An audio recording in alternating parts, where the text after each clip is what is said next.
opportunities with, second screens or main screens or smart TVs to be able to move that out. So you can have some, you've got some super fans, and I always use MotoGP as an example, or F1. I just watch the start, watch a bit of it, and watch the end, and if there's any crashes, then I'll rewatch those, provided no one got injured. But on the other side of things, I know people who want to know tire pressures when they go round. Well, you can't have that for everyone, but now you can, because they've got it there and they can use that. So I think it's going to change production, certainly on the outwards. Absolutely. And Anna, I guess think about some of the recent examples of projects that you've worked on. Could you maybe speak to some of those cases where your technology and products have been able to elevate that fan experience? Yeah, well, one of our large clients is the NHL, and we do virtual advertising for them to reach their 5 different domestic markets inside the US and Canada, and then 6 international markets around the world. So they have a global series where they, take the NHL on tour. And last year they came to Melbourne, Australia. And so we did a local version of that event with Australian advertising for the local audience. And then the same game had the 5 different other international advertising and the 5 American segments also. So there was like 16 different feeds that were being produced, very specific to the fan base. And it's not just advertising, it's also, the interactive experiences on the rink, the very interactive, immersive advertising on the digital enhanced dashboards inside the rink itself. And then the on-ice experiences, which are specific to the venue. So it was really trying to make the people who were at the event engaged as much as possible in the physical space, and then wherever you were watching it around the world, trying to make sure that our technology and our feeds were enabling that fan engagement no matter where you were watching it. And we've done that for the NHL in many different venues, but to do it in our home market of Australia was, I think, quite special and fun. Rick, maybe you can give some examples too. Yeah, absolutely. There's some great examples out there. The NBA does a really great job of creating a version of every basketball game. And, it's interesting how models can flip, right? Instead of being a traditional advertising-based or commercial break-based advertising model, in some of their business cases, they've thrown out the advertising and turned it into a subscription model. So the superfan doesn't watch ads during timeouts. The superfan gets customized content during timeouts, so they're not, they're paying for a subscription for a season or whatever, and they're looking at unique content that isn't advertising. That's flipping the model. We work with WSL, which is the World Surf League. Super cool content, really interesting, beautiful, from beaches around the world. We help them get that content off of those beaches, whatever remote location, which is one of those one of those customers I'd like to visit in the field more often. Come to Australia, yeah, too. for sure. I'd love to. So thank you for the invitation.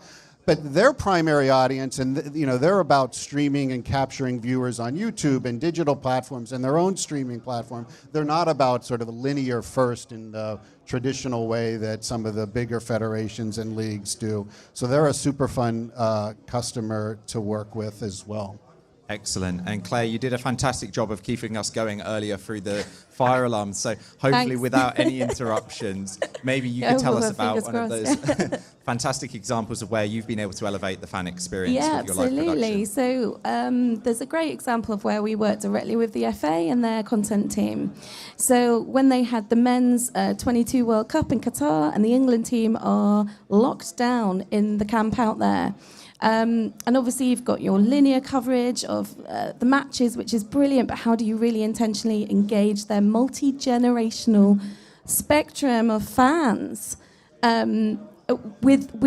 They have some of the best access to the players, and athlete-led content is everything. They're the stars in any governing body, they're the stars in any sport.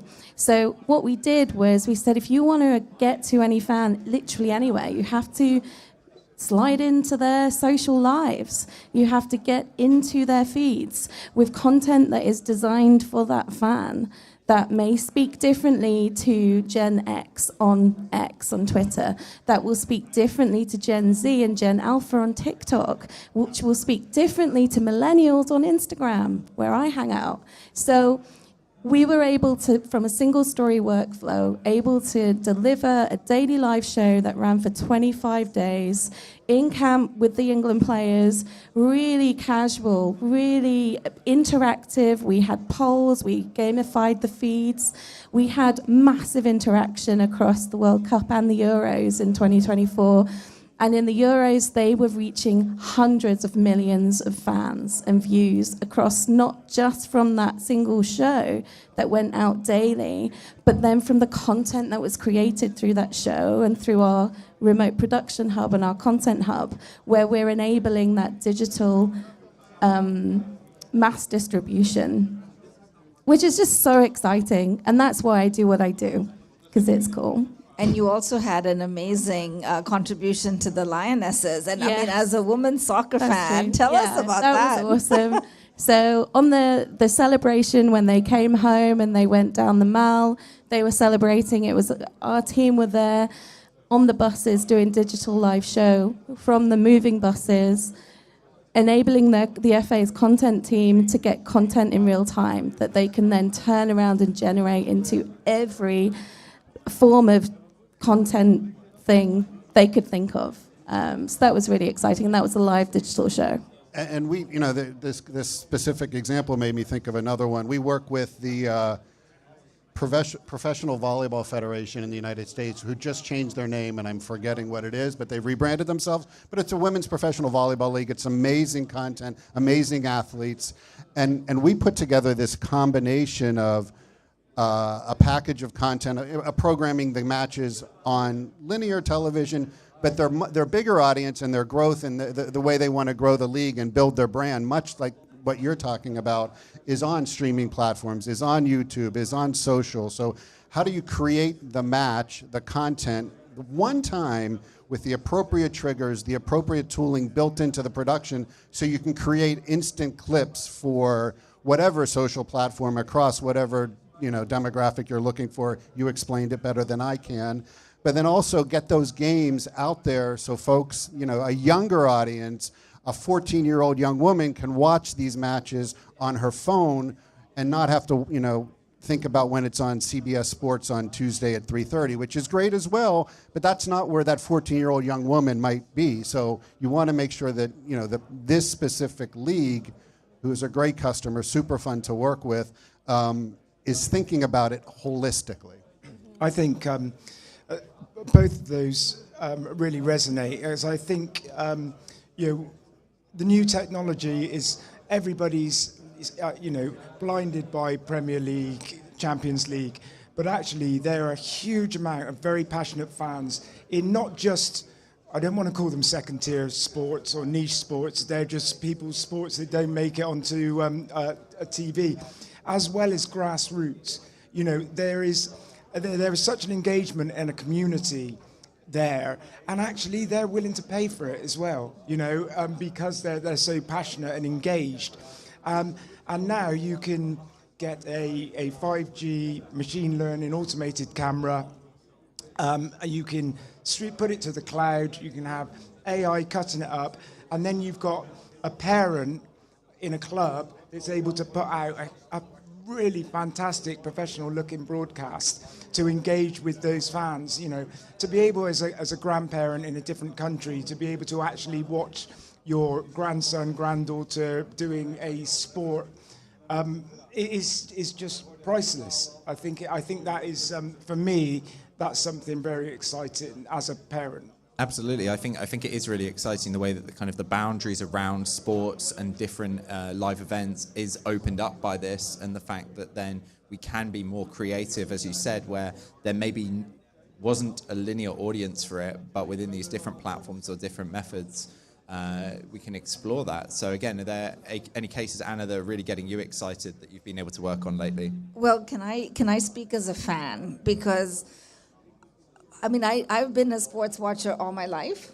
and I've had, my teams, and I've had my passions.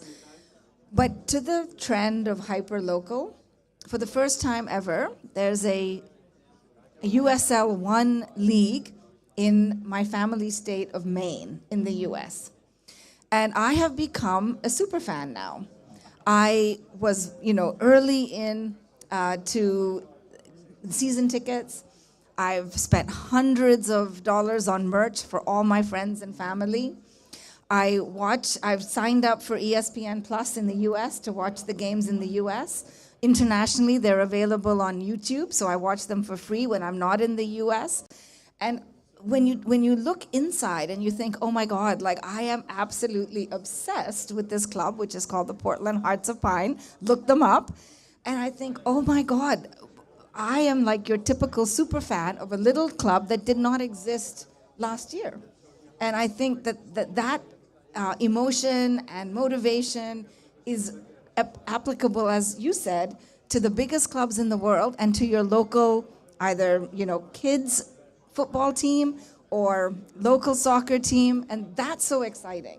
So it certainly sounds like right now the opportunities are very, very open, maybe limitless, we could even say as well. And I'd be interested just to hear from you when we think about multi-platform strategies that we're getting more from production companies, sports rights owners. Are you seeing any particular trends, in terms of the usage, the technologies, the platforms? I'll open it up to the panel, whoever wants to jump in on that one about multi-platform production. Yeah, I can start with that just because, that's something that we do, very regularly. And for us, we've got two announcements at the show. One is that our global media network that's used for distributing content around the globe, we've just done an upgrade to it from a 10 gig core to a 100 gig core. And a lot of people have asked us at the show, why do you need 100 gig? Well, the 100 gig is really to do that multi-platform distribution. So you're not limited to, just delivering it to one taker or one source. You've got that bandwidth and that scale to do really interesting delivery around the globe. And the other announcement that we have at the show is around our partnership with Unique Feed, which is a virtual advertising company. And we've got two remote operation centers, one that's opened in February in Sydney and one that opened in August in London. And those ROCs are driving remote broadcast operations and remote virtual advertising operations for customers who really don't care where the operation center is. And the two op centers are interconnected. So Sydney and London can work absolutely seamlessly to deliver either broadcast operations or, VA advertising to anywhere in the world. And I think, these are the facilities that are being, again, customer driven, where it can be a remote operation center in the cloud, like LTN has with Make TV.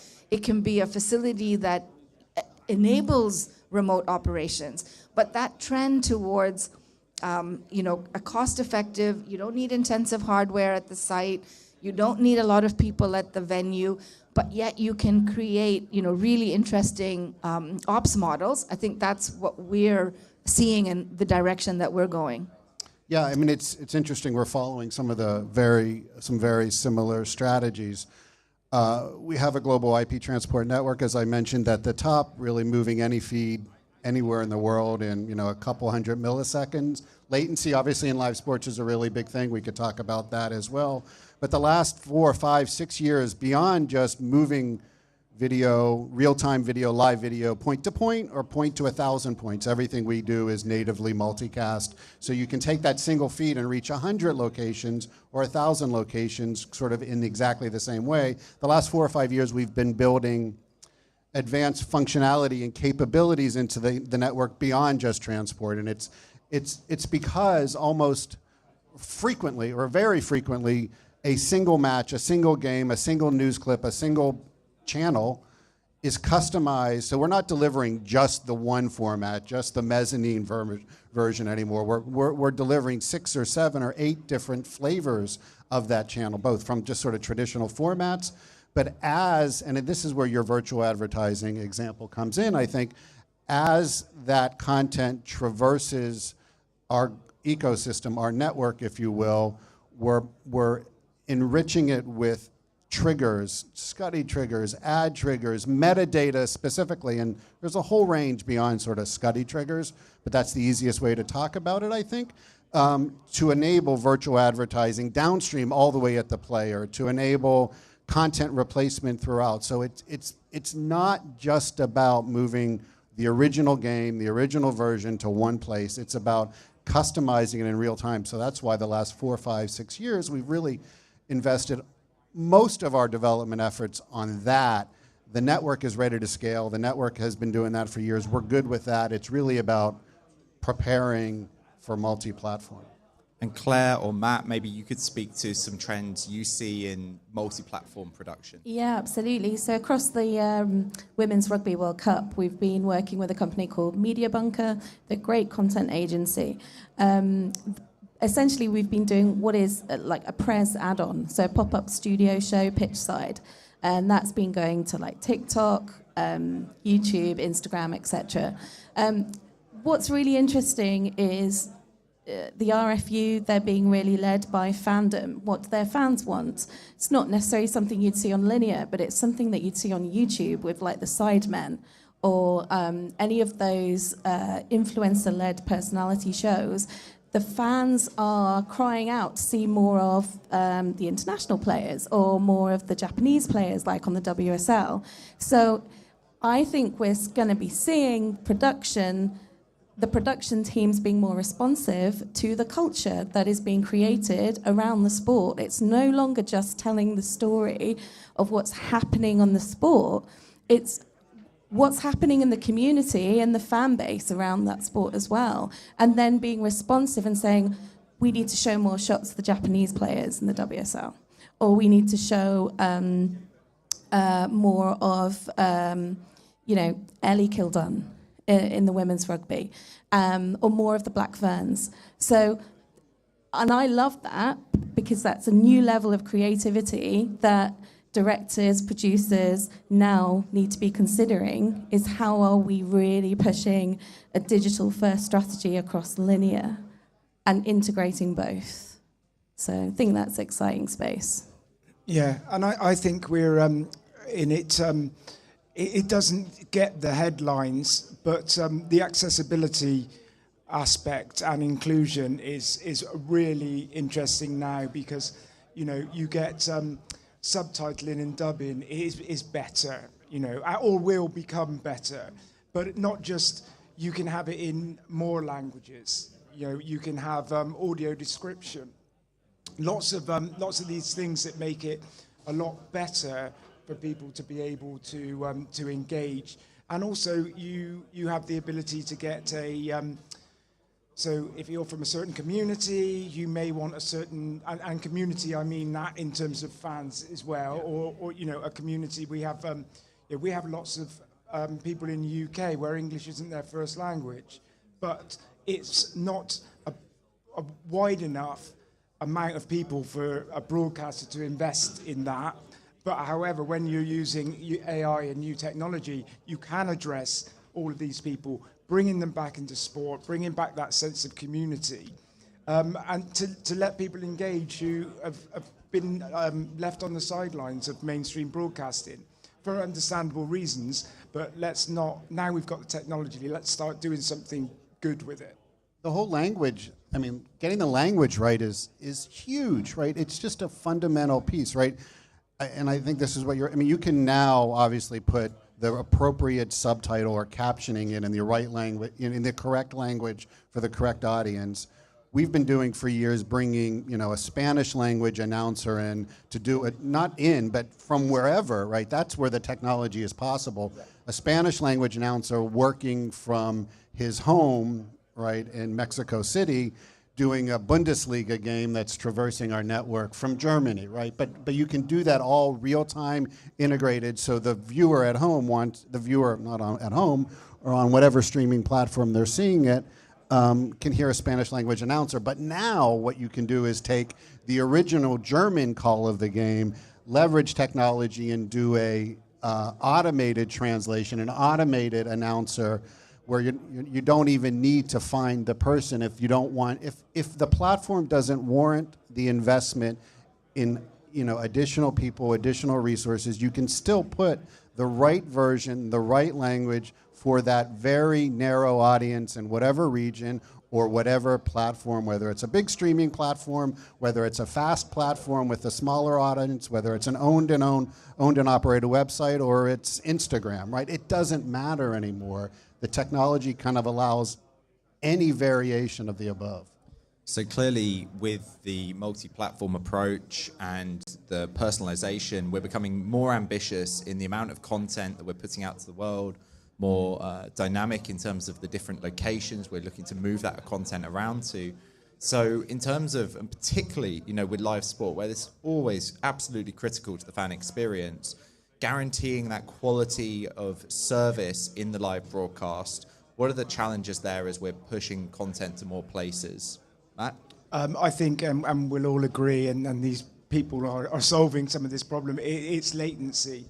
If you want any of these things, I wrote about this, and the opening line was, if you hear your neighbor cheer, you're not watching live sport. And it's, it's exactly that. You'll always, you're going to need to bring latency down, and it's very complex, and it's so easy. And the easy thing that you could do is slow everything down, but it's a race to the bottom then. You're, and then someone's getting a WhatsApp from their friend who's in a different country who aren't slowing it down, telling you what the game is. So I think there's lots to do around latency, and I've got to leave it to these clever people, to solve that one.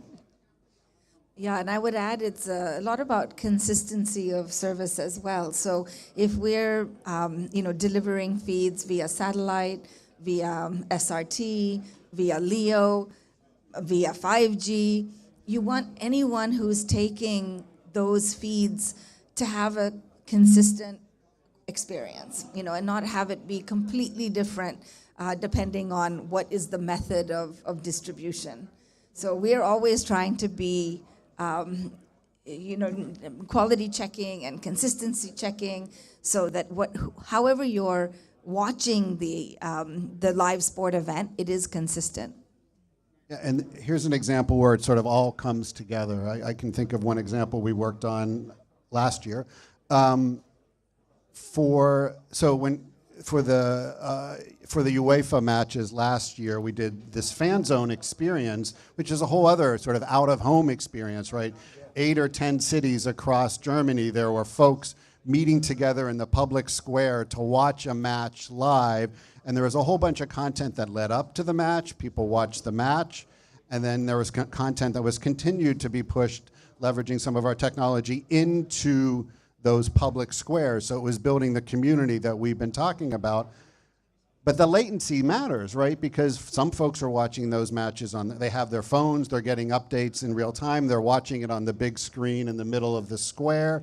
The experience of what they're watching on their phone, the graphics needs to look different than it does on a big sort of traditional experience. And how do you eliminate latency both in the transmission, you were talking about some of that, but also in the production that happens at the beginning, not to get too technical, but the encoding and decoding steps along the way, the play out of the channel, all of that has to be optimized to take literally milliseconds out wherever you can in order to make sure, in this one example, that 5,000 people standing in the middle of a square in Cologne, Germany, are experiencing something in almost the same time. I'm not claiming that it's perfect, right? There's CDN latency. There's all kinds of pieces to the puzzle, but that's like one place where it all came together. Big screen, people standing next to each other, watching on their phones. It was a pretty amazing event. And if I can just add, it's interesting depending on the customer what they care about. So we do a lot of work in esports. And in esports, the feedback that we get from our customers is don't worry about latency, but do worry about the quality of service, the jitter, the wander, am I going to have a very reliable stream? I'm not so concerned about how quickly I get it or if it's different from one viewer to another, because there's no real comparison there, but it has to be rock solid. So, that's a completely different mind shift than how we would be on a, traditional sports broadcast. But you always have to be listening to, okay, where is the fan? What is important to them? And how do we best serve our customers? I'll give you one more example. I don't mean to monopolize. Another example is we do large-scale events at IMAX theaters around the world. That's a whole different type of quality and experience, right? And so we did, what's an example? We did the Paris opening ceremonies from the Olympics last year. And so we brought that in and we distributed to this network of IMAX theaters that are connected to our network around the world. And so that's a whole different level of experience. Like the quality to make a beautiful picture on an IMAX screen is way different than what you put on a mobile phone. But that's like it's quite interesting, right? We're talking about sort of everything from a phone to an IMAX theater and the expectations. Latency didn't matter so much in that example. It's the opening ceremonies. There's no scoring, there's no updates, but the beautiful, pristine picture that needed to be seen, obviously in these theaters was paramount in that example. And when capturing these events and providing the coverage, Claire, what are the things that are front of mind when it comes to quality of experience for you and your customers? I think in terms of being able to watch and feel part of it, and also with the latency piece, people need to celebrate together, not at different times. So that's really important.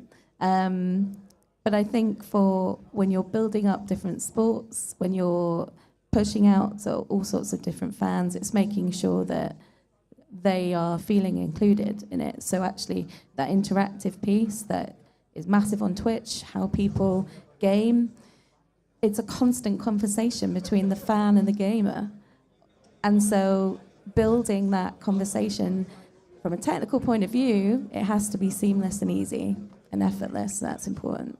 I think that really sparked something that I wanted to talk about is we always, in here you're talking 4K, 8K, let's sell some more stuff. And I go home and my TV's rubbish and and I hate it.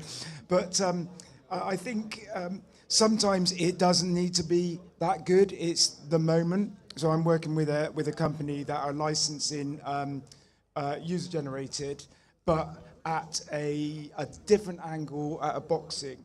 And they're licensing and they can put it in and broadcast and bring it in. If you can get that one moment that somebody saw, that captured, and bring that into your broadcast and in your narrative, it doesn't need to be 4K. It's okay if it's shaky because they're celebrated. And it's that kind of thing. But it needs to be in time. So I think it's dependent on the moment as to whether, and I think, Claire, it was really interesting when we had a meeting before this saying how chaotic it was on the bus. Yeah. And it was a perfect example. But that was okay because the context was everything. So because the players were climbing all over that bus, like they were celebrating because they just won the Euros. So we were just in the midst of it and going with it. And that was great content because it was real and it was organic and it was what was happening right there. And you just go with it. And it was great fun. And broadcasters took all the interviews and they were fantastic. And so, yeah, it was great to share it with the world. I think what's great with these topics of personalization and fandoms is they are ever evolving, right? And it's one of the fantastic things, with broadcasting, we're able to shape that content and influence both between the technology and then also in the production. So thank you to everyone for joining us on this one. Matt, Anna, Rick, Claire, it's been fantastic to see through your eyes the different stages in the production pipeline and how we're seeing things change and evolve. So thank you very much for everyone for joining us today. And let's say thank you to our panelists. Thank you. Thank you, Chris.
Good afternoon and welcome everybody to this panel on business transformation and the buyer's perspective.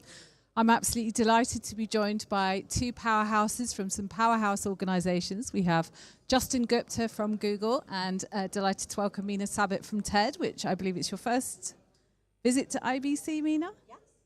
Yes, it is. Amazing. So I'd love to start by asking you both to introduce yourselves and tell us a little bit about your roles at your respective organisations. So Justin. Sure. Hi everybody. I'm Justin Gupta.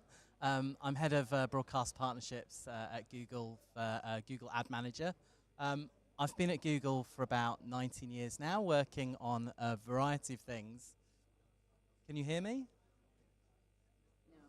No. Testing. There we go. We're gonna. Please continue. Okay.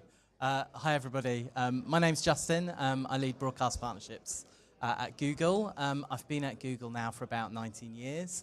Prior to Google, I was at the BBC. I used to work on interactive TV. So I've had quite a long career in broadcast and digital. I've worked on a number of different things. I spent a couple of years working at YouTube. And then since then, I've been working on various sorts of publisher advertising.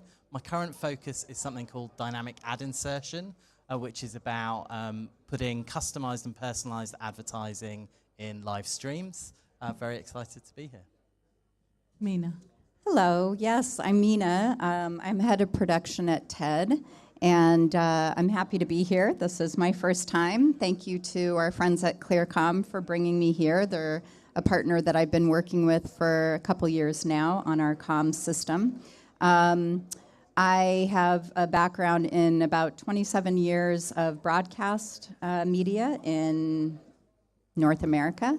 I was at NBC, CNN for 10 years, NBC for 5 years, ABC for 5 years, and then, kind of bopped around a little bit doing work in the broadcast space, mostly in live television.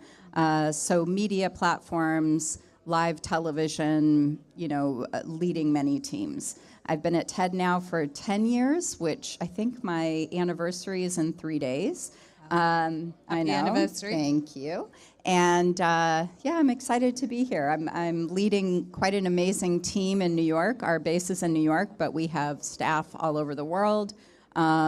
We are focused on what happens in the theater, so a live production in the theater, as well as posting all the talks online, so the edits and all of that media management that goes into that.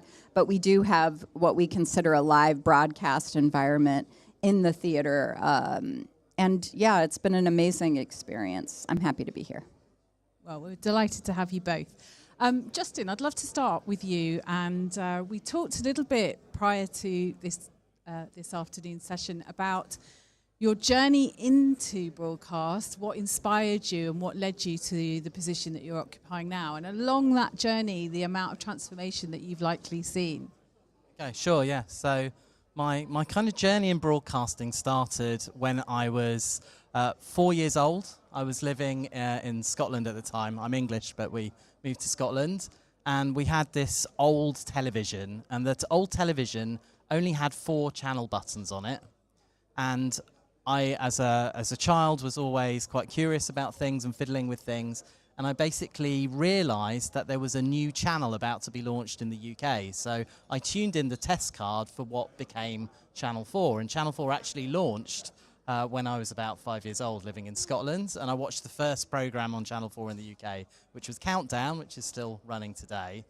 And then we moved back to England some months later, and my dad rented a television that had teletext. And this absolutely blew my mind. So I don't know if teletext was broadly launched globally, but in the UK, on the BBC, you could press a button and you could download news, sport, and weather information onto your TV. And I was just blown away by this, because this was, for me, the forerunner of the internet. I actually had information at my fingertips. So at this age of, by then I was about 6 or 7, I had this desire to go and work for CFAX, to go and work for the BBC. And then later in my career, I kind of ended up fulfilling that desire. I ended up working at BBC Interactive on digital text, which was the update to my beloved CFAX. And then I spent some time, I was working at Google and YouTube, and I was kind of thinking I wanted to get back into the TV industry. And we ended up having a three-way meeting with a little Canadian company called M Dialogue. We were trying to do a deal with a broadcaster called BT Sport at the time. And I remember pinging my global director shortly after this meeting saying, I just met this amazing little company called M Dialogue. They do something called dynamic ad insertion. And then I cheekily put, this is the kind of company I would leave Google for. And she responds, hang on. Then 30 seconds later, check your email. I opened up my email, and the email was M Dialogue acquisition due diligence. So I was then spent half an hour later, I was on a call with the legal team. An hour later, I was speaking to the US team saying, how should we incorporate this company? So later on, I pinged my director again. I said, seriously, Megan, every time I threaten to quit, are you going to buy the company? But yes, so as a result of my cheeky ping and expressing my desire to work on this to somebody more senior, I ended up involved in the M Dialogue acquisition. I created a team at Google, it still exists today, called the Video Consultancy Team, who actually help with all the dynamic ad insertion. And then at some point, a few years later, I moved into the Business Development Partnerships team where I now work. So I think there's a real career and life lesson here, which is follow your interests and tell influential people what you're interested in, and you may end up working on it. So that's how I got into dynamic ad insertion. Or go work at Google, and then they can just buy everything, right? So it sounds like business transformation's absolutely running through your veins, Justin, for you to have identified an opportunity like that and created the beginning of this journey for server-guided ad insertion, for example. Well, yes, so dynamic ad insertion, if you don't know, is basically a technology that allows you to change the ads for every viewer who's watching a live stream. So if you're watching on a regular television, everybody sees the same ad. With dynamic ad insertion, you and I will see different ads at the same time, but the user experience is still content, then ad, then content. So in case you didn't think the broadcast technology sphere was complicated enough, we actually have a new technology which is called server-guided ad insertion. It's kind of a family of new emerging standards which allow you to do other things. So I've actually got a demo video if you can run it, and I have a few notes so I can try and time it. Okay, great. So we're watching a football match here, and server-guided ad insertion is about incorporating ads in a different way and making them one-to-one addressable. So we should see a foul here. Okay, there's a foul. And what happened here is the content screen shrunk down, and now we're seeing what's we call a two-box format. So this, you can imagine, is a highly engaging advertising format for an advertiser, which doesn't disrupt the content. Okay, so we're back in the match now. And what SGAI really does is it turns the experience into a canvas where you can have different components. So you could have video components or text components and bring them together. And that experience can actually be unique for every viewer. So we've just now jumped into what we call a L-shaped banner or an L-bar. And here we've got a QR code as well for those second screeners. And then we've jumped back into the game. So server-guided ad insertion kind of handles that orchestration in the video player. It means you need a newer device, so this won't be available to everyone everywhere. But I think this is the way that things are going. Yet. And then you can, of course, still do at halftime ads, then content, then ads. So you can do regular ad breaks. And for myself and many of my team who are in the audience, we actually are now helping broadcasters to understand the opportunities that this newer way of doing dynamic ad insertion brings, so that you can customize the viewer experience and also give a better deal for the advertiser. So absolutely about monetization and enabling that brand recognition. A very different story at TED, Mina.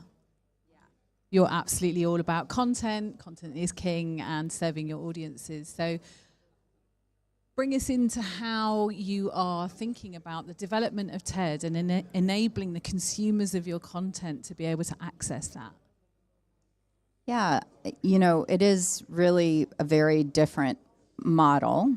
We're not inserting ads. We're providing content to our viewers.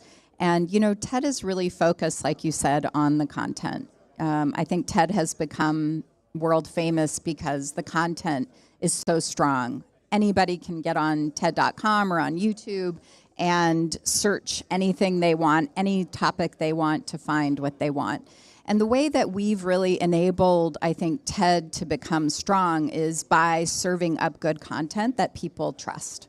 Some other ways, because we can't just rely on that, you've probably heard of TEDx in your communities. TEDx is a community-driven initiative that allows organizers who are volunteers to get a license. It's free, and they get a license and they build that in their community. So it's community-driven, it's grassroots-driven, and that is really important to us because it's about really connecting with people, connecting communities together. So that is one way. And, you know, when we did our pre-interview and discussed some of this, we talked about, you know, what is TED's demo? I think, Justin, you asked. We don't really have a demo. We meet the viewer where they are. So if it's a very young audience, you know, still in school, we have TED Ed that creates lessons for them to learn about a molecule or, you know, whatever it is through animation. A lot of teachers show a TED Talk to teach students about something scientific or something very personal and emotional. And so we meet people where they are, and where, you know, I think our conference, you know, we really have two platforms, and we discussed this a little bit as well. Our conference is a small group of people who pay to come. It's really our fundraiser. I call it our TED fundraiser because we are a nonprofit. They pay to come and attend a conference, and it's pretty amazing. I don't think you'll ever experience a TED conference or a conference like a TED conference. You have to apply.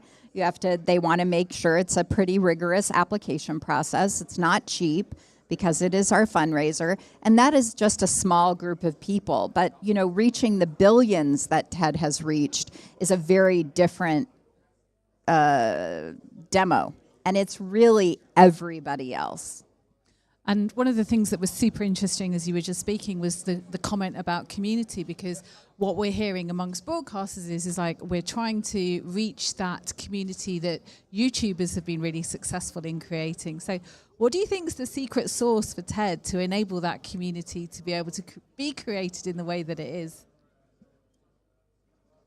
I don't know if there's actually one secret ingredient. I think, you know, it's a sauce, like you're saying. I think it's a lot of things. You know, one thing that the head of TED, Chris Anderson, was really focused on when he offered these talks free to people online was he wasn't driven by ad sales or who's going to watch or what is the viral video. He was driven by a vision of curiosity and information and community. And I think those ingredients really created what TED is now, which is a trusted source, a place where people can find really good content. And it has been consistently like that, which may be the secret ingredient. It's consistency. We haven't moved away from that and let a billion-dollar company buy us and then kind of followed their you know, what their rules are for making TED what it is. Don't let Justin email his boss, because yeah, you never know. Although I wouldn't mind, but yeah, I mean, it's about what do people want. So we're not beholden to ad sales. Right. How does that make you feel to hear that there's such a success story where there isn't advertising required? I mean, but success is measured differently. Our success, right? Our success is people seeing it. Right. It's free. People know that. They're not paying for it. We do have some membership plans, but it's not billions of dollars. You know, Google's mission is very different. It is providing a service, but it is based on revenue.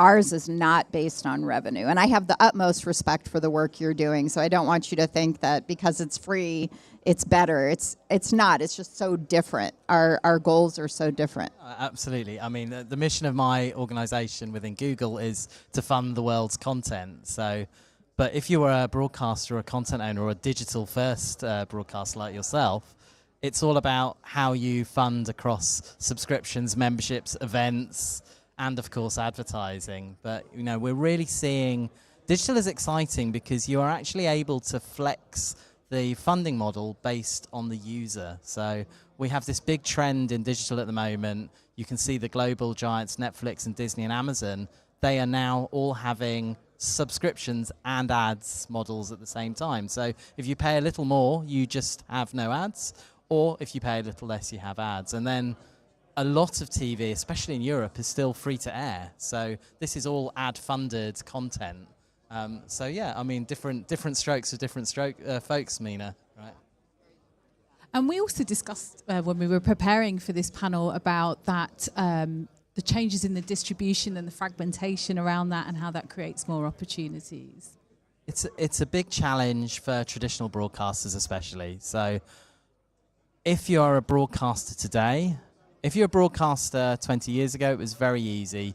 You had a few distribution platforms, they were well understood, and they were all mass reach. Pretty much in each market, if you had terrestrial, cable, and satellite, you were covered. With digital, there are now tons of different ways you can pick up your content. Mobile phones, laptops, very different connected TV devices. So that fragmentation creates a lot of complexity for the broadcasters, and they have broadly moved to streaming. Now, one trend I'm really following closely is how quickly traditional broadcasters are moving to streaming. So in the UK, within Europe, is actually doing quite well on broadcast transition. UK is about 28% digital for broadcasters in terms of revenues, and I believe the Nordic countries are actually even higher. Over in continental Europe, they're not quite at the same level. I think it's 15% digital is the average for UK, France, Germany, Italy, and Spain together. But if you look at specific broadcasters, as Channel 4, they're the second largest commercial broadcaster in the UK, they will be a digital-first broadcaster by 2030 just due to the shift of consumers. But the challenge is those consumers haven't just gone to streaming. A lot of them are going to platforms, in particular YouTube. And we've had a lot of success helping broadcasters over the past few years to capture that kind of lost younger generation on YouTube. And again, Channel 4 is the example, and actually Liz in the audience is working with them on this. And it's been noted that the average age of a Channel 4 viewer on their streaming service is 1 generation younger. On YouTube, it's 2 generations younger. But by being on YouTube and engaging there, they're actually not cannibalizing their views on TV. They're bringing people back to their content, because ultimately great content is what attracts viewers, but you have to go where your viewers are. So, I mean... And, yeah. to that note, what's interesting to me is that we have a platform, TED.com platform, and our viewers are not going to TED.com. Our viewers are going to YouTube as well. And so we post those talks, we mimic that, we mirror that on YouTube as well. And that's where most of our audiences is on YouTube. And then we have, I think I mentioned like a podcast version, an audio version of the talk.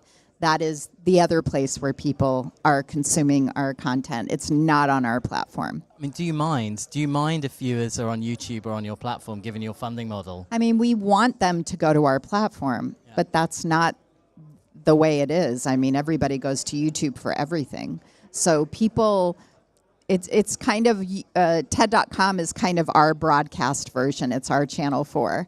And so people are just going to YouTube because they're there anyway, looking at everything else. I think that speaks to sort of audience behaviors, doesn't it? That brand has become so prevalent. For a brand like TED, because I guess you are a brand, ultimately you're mimicked, you're part of popular culture. When we think about the influx of AI, we can't ignore that as part of this conversation today. What kind of opportunities are you exploring within TED in terms of being able to expand that reach and create more opportunities for people to engage with your content? Well, it's interesting, the whole AI thing, because we, a lot of times a AI founder will actually give their idea on the stage for the first time at TED. The top 10 so we have access to these creators always. So I'll say that is one side of it. The other side of it is the way, to answer your question more completely, one of the ways we're using AI in hundreds of ways, from, note taking, very simple stuff, to translation. Translation is probably the biggest thing we're doing. So if you go to TED.com and you look up a talk, any talk, we've started using a technology that translates the talk while you're watching. So if it's in Italian, I'm giving a TED talk in English, it will translate my voice, the same voice, into Italian. And it's pretty amazing what it's doing. And we're still developing that, but that is one way that we're using AI. We also use it for transcription. But there are so many more robust ways that we are kind of in the works. And it's all in-house for the most part. A lot of the work we're doing is in-house. And was that important to Ted to keep that in-house to retain the integrity of the brand? Yeah, partly. I think I might be speaking out of turn, but I think part of it is also financial. Okay. We don't have the big dollars to pay, but integrity is definitely a big part of it. Provenance, trust, being able to Absolutely. fact check and ensure that there's nothing nefarious going on. And we have quite a rigorous fact checker Right. checking team at TED. So yeah, I think it's all part of it. And obviously Google deeply, deeply embedded into the whole kind of genesis of AI and how that's enabling products. So Yeah, is there anything you can kind of let us in on that might be on the horizon? I mean, Gen AI is moving so quickly in so many areas. So we spent some time this week with our cloud team looking at some of the video creation technologies. I'm quite excited to how this is going to impact advertising as well. So you remember I was telling you my work at Google is about helping do addressable advertising, so different ads for me and you. One part of that is the technology to deliver the advertising. Another part, and it's really an untapped opportunity, is the opportunity to actually customize those ad creatives more. And Gen AI is actually finally giving us a scalable way to solve that problem. So in the UK, there is the kind of the largest broadcaster of addressable is Sky. So Sky have a program called Sky AdSmart. So if you're a Sky consumer, overnight your set-top box wakes up, downloads ads, and then during the day your set-top box swaps in the ads. Now, if you're doing a Sky AdSmart campaign, the most customization you can do, I believe, is 30 variants. Okay. So, and that definitely helps. You might have 30 different segments of your audience or 30 different parts of the country. And the reason for that is if you want to make an addressable TV ad, you need to consider that in the production process of the ad right from the beginning. With Gen AI video, we actually now have the technology to take an ad that's already been made and change it after the fact. And that could be adding a piece of content onto the end. That could be updating the tone or the lighting or customizing it for a specific mood or for a specific viewer. So I'm hoping that we see these kinds of use cases come into our advertising tools in the coming years. And I think it will lead to more relevant advertising and more engaging advertising. And we also talked about sort of the advantages around campaign management. For sure. I mean, we've been using AI in our products, machine learning for years. But yeah, we can definitely go further. And there is a lot of desire as broadcasters become more digital. There is a lot of desire to use these kinds of technologies to automate things. Have I set off the fire alarm? No. Apologies. I think it's next door, unfortunately.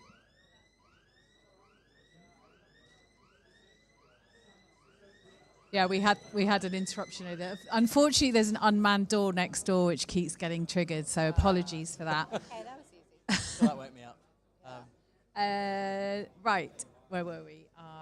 Put me off my stroke there. Gen AI, yeah.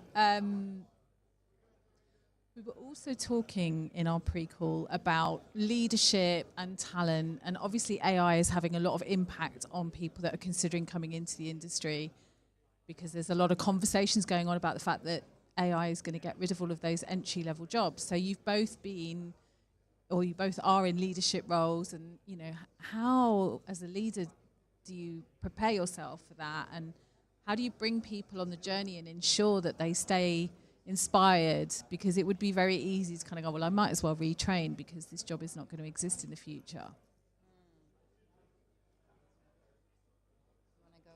Well, look, AI is a tool in general. So, and AI produces tools, and tools need to be driven by people, especially if it's anything to do with creativity. So I think the workforce of the future will be much more familiar with using AI. Just seeing how my kids use their phones and use AI technology, they're asking it questions I just wouldn't imagine. So I think there definitely will be a change in the workforce, a greater familiarity with AI and what it can do, and a greater comfort in it. But you still need that creativity. So I don't think creativity goes away. I don't think roles necessarily go away, but I think roles definitely change. But it's another scale of automation, so it will cause change. Reassurance from Google should be reassurance enough then. Mina, for you as a leader, like, how do you continue to inspire and meet those challenges of leadership, especially when you're creating content that is so meaningful, that has such a wide reach, and it's there forever? Yeah, I mean, kind of going off what Justin is saying, I think that people are still very much needed, and we use AI tools for all of these things. But to me, it's about humans and making a connection with the people that you're working with. One thing that's really, I think speaks volumes to the team that I have at TED is that we have 100% retention on the team.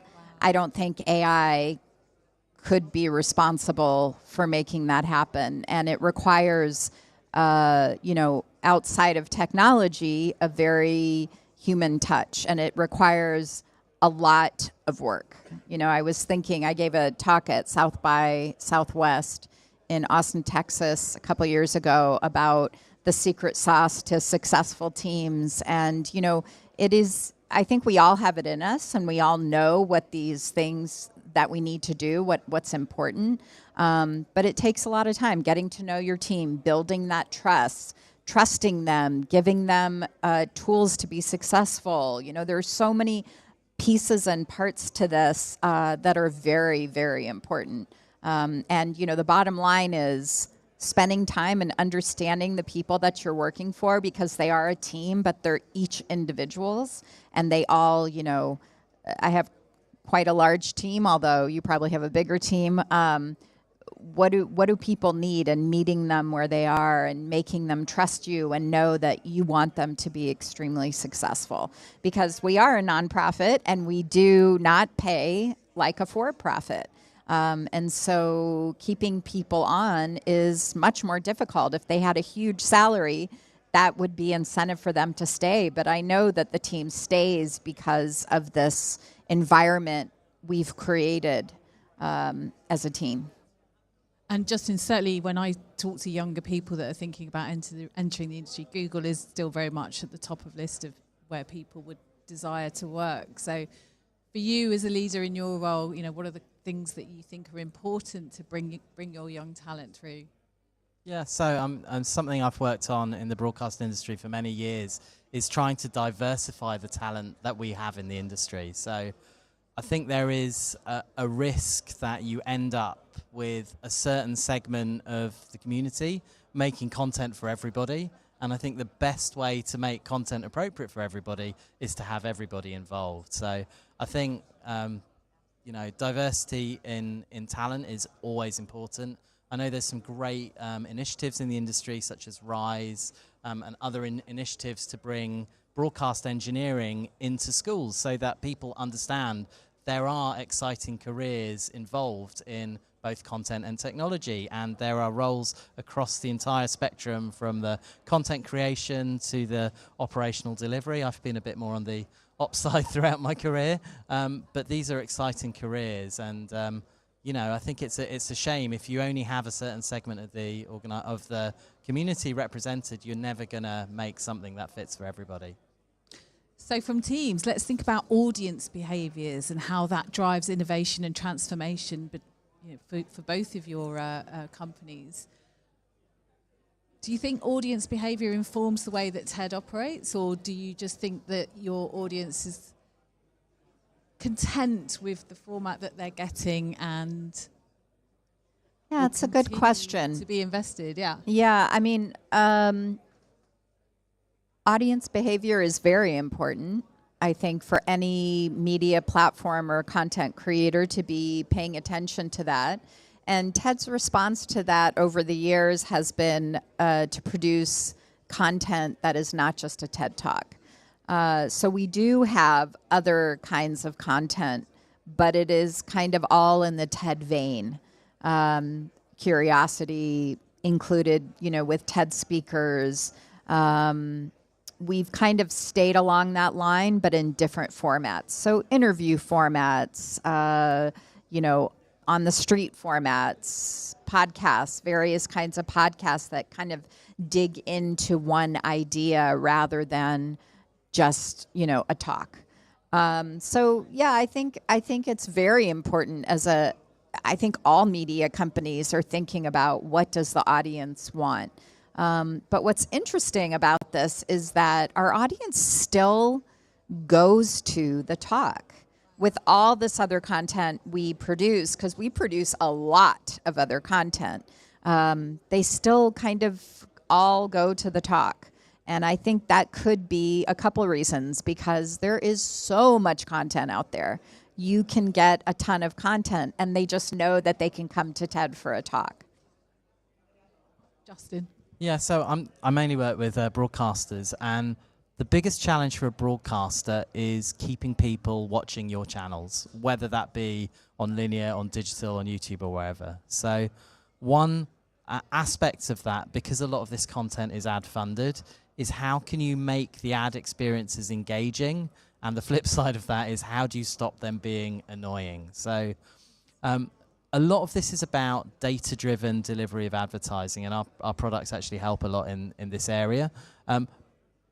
But not many broadcasters are very sophisticated in how they're doing this. So in general, the ad breaks appear in the same place, they're of the same length, and so on and so forth, although we may now be customizing the ads. Imagine a world where you reward your viewers with less advertising for the shows they really care about. So if they're a big soap fan, they're watching Home and Away, you have fewer pre-roll ads or no pre-roll ads for that content, whereas you might have more monetization at other times. And it actually turns the model on its head a bit, because typically people are looking at the revenue per hour. You see how many hours of viewing you've got, how much revenue you've got. I believe if you actually start looking at the revenue per viewer, then you've got an opportunity to optimize that ad experience to see if you can keep the viewer on your content longer. It means you have to measure your business in a different way. Revenue per hour may go down, but the number of hours will go up and the total revenue will go up. So those are the sorts of things we're thinking about. Again, AI can be helpful in that use case, but people broadly understand the value exchange of advertising when they're watching ad-supported content. And as I said, these days you can often upgrade to get rid of the ads completely. But I still think we as an industry can do a better job in making the presence of advertising relevant, non-intrusive, and keep people on the content. And also we can't sort of ignore that there are other formats, i.e. audio. It's not just about when the viewer is engaged with some form of screen. So there are opportunities there for advertising to reach new audiences as well. All advertising is moving to digital. Audio's interesting. Audio's like video without the picture, and there's another similar one in out of home, which is like video without the sound. Each of those media bring slightly different opportunities.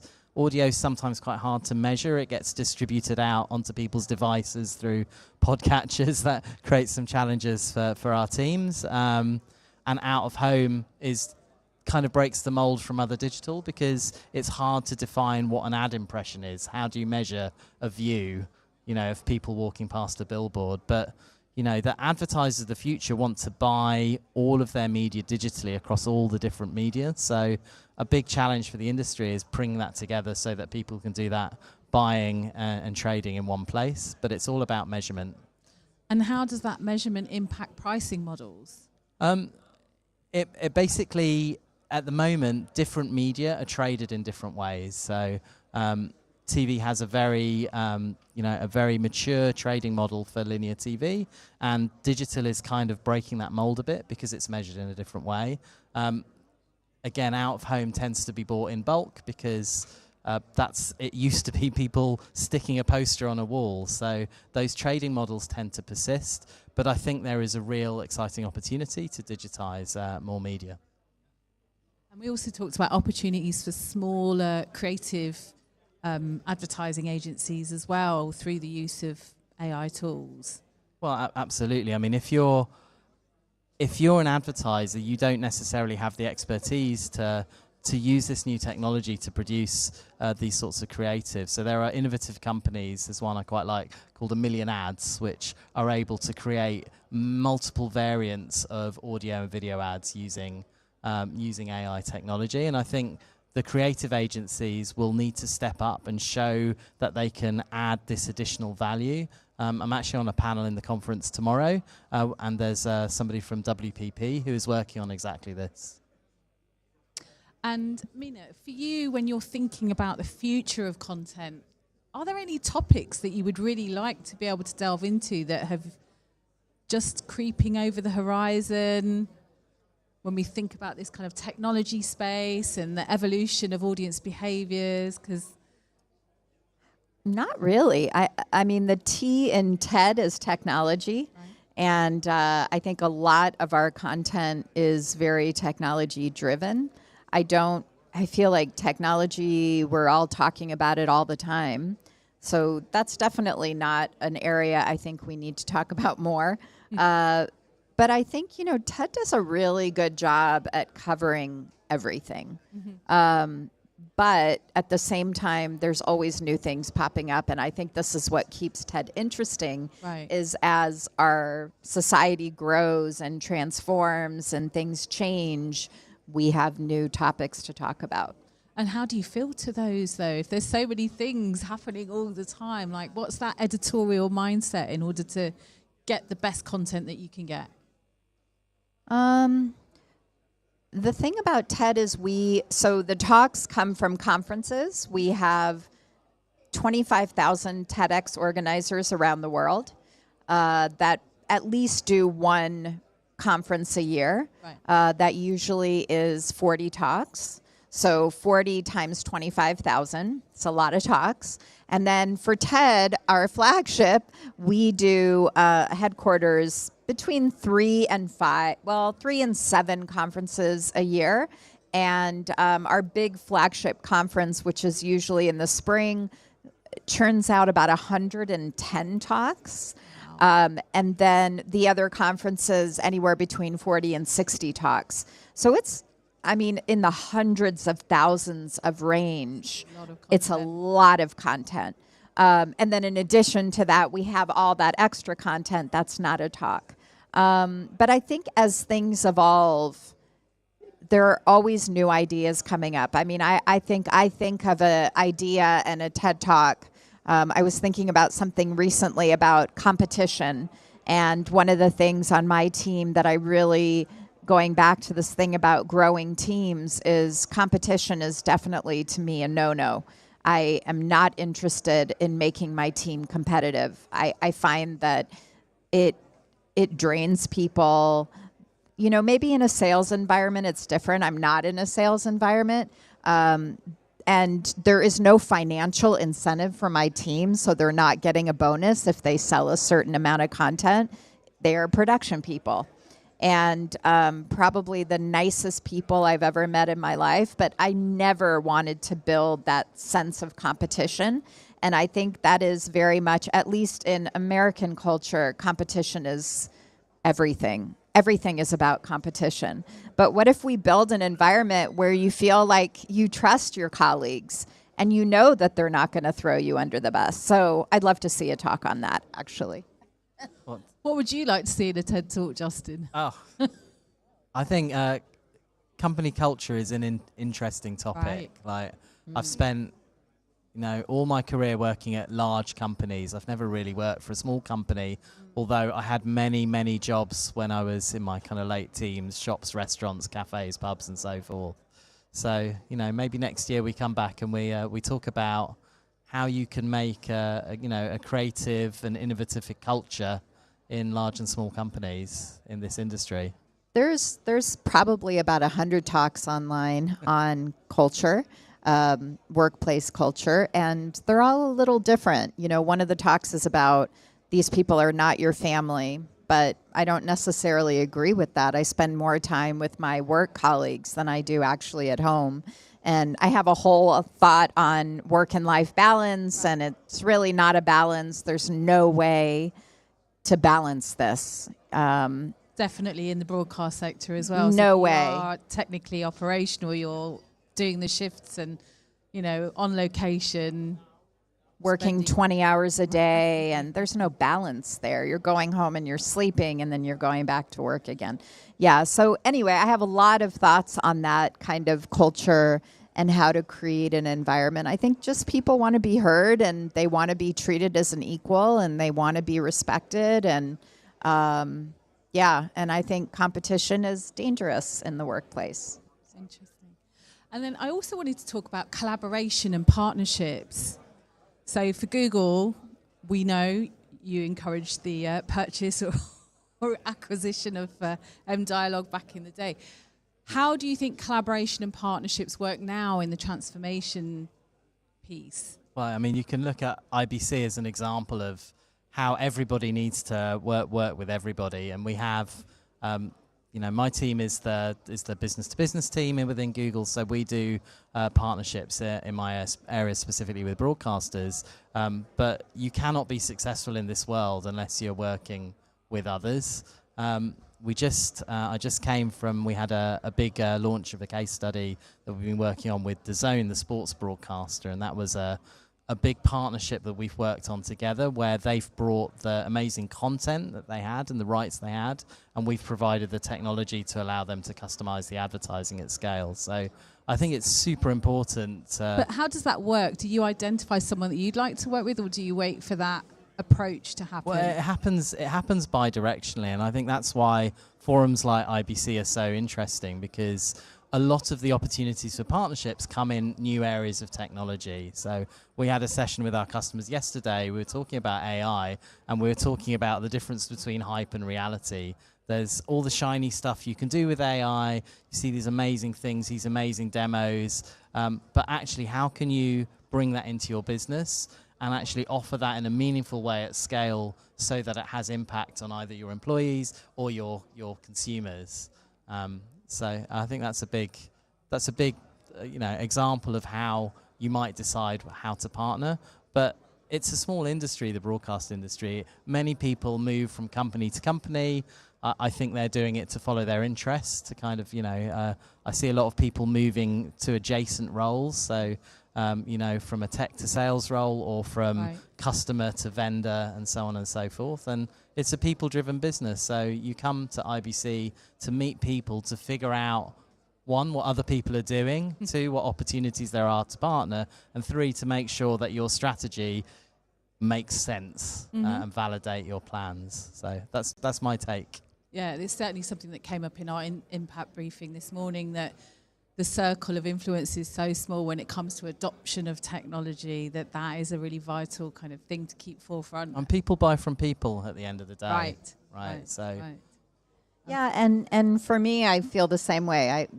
Partnerships are in our business are so important because we don't have the resources to spend the kind of money we would want to partner with people and organizations and technology that allows us to do what we really want to do. One good example of that is this past, I think it's been now a year and a half, we partnered with a company called ClearCom, who's here, and they're a communications, headset company that does a lot more than that. But I identified them as best of the business. We needed a solution that was going to allow us to communicate in a really kind of treacherous environment. Our live broadcast environments are 250 people backstage, and it's pretty chaotic to put on a conference every year. And it was kind of everything we needed. You know, you want to forget that you have a comm system, and we did, and it was quite clear. And then we used them also for virtual events as well. That was really helpful to be able to communicate with people all over the world easily backstage in a virtual environment. And we've partnered with various organizations, mostly technology organizations, to allow us to do what we want to do, because we don't have the money to spend. So yeah. I mean, that's definitely a theme that's recurring as well, that as budgets are squeezed, the opportunity for innovation and research and development is kind of incumbent upon those partnerships and collaborative deals happening. So really interesting to hear you sort of reinforce that theme. I was going to ask if there were any questions from the audience. Did anybody wish to ask a question? No, everyone's looking very, I think you've obviously just... We answered everything. Right, yeah. Blown them away with the insight and valuable nuggets that you've shared with us today. So I guess all that's left for me to say is a huge thank you to both Justin and Mina. It's been an absolute delight to spend time with you this afternoon here at the IABM Hub. What are you excited to see at the show, Mina, seeing as it's your first time? Well, you know, we have an equivalent of this conference in the States called NAB, National Association of Broadcasters. And so it's quite similar. Yeah. And I normally go to NAB. I haven't been in a couple years.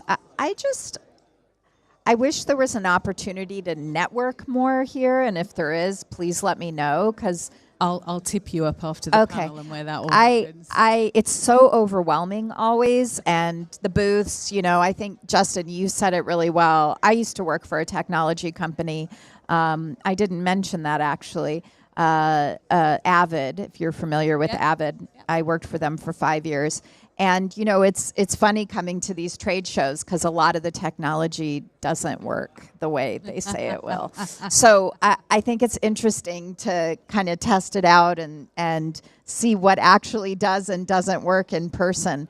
But I don't know, if you have suggestions, let me know what I should check out while I'm here, because I'm definitely new to IBC. And what you say is really interesting, and that's why the IABM has its Global Engaged Partners program, which enables end users and buyers of media tech to have that direct rapport and relationship with vendors and ensure that it's not, it's going to do this, but actually that's not really how we work. Yeah. So yeah, that's very interesting. Yeah, I don't always believe them when I see the new technology. I'm like, does it actually work? But it's interesting. So if you have any suggestions, please tell me who to come and talk to. Right. And Justin, how about yourself? Anything? Well, you come for the networking. Right. There is one specific piece of networking that I like to do every year. There's a friend of mine called Sumia, who works for a tech company that we know, who in his part-time is a magician. And I always like to see his latest magic tricks and film, usually with one of my colleagues, and post that on my LinkedIn. And it gets much more engagement than any case study I've ever posted. So it's about the people. So yeah, we're hoping to network. We're having a few client events, partner events, and I think that's where we'll get the most value. Well, there you go, Mina. I'm sure you can join one of Justin's client events. Yeah. Well, as I say, it's been an absolute delight to have you both on the stage here at the IABM Hub, and I'm very grateful for you to make time in your very busy schedules to join us today. Thank you to everybody for being in the audience. Thank you.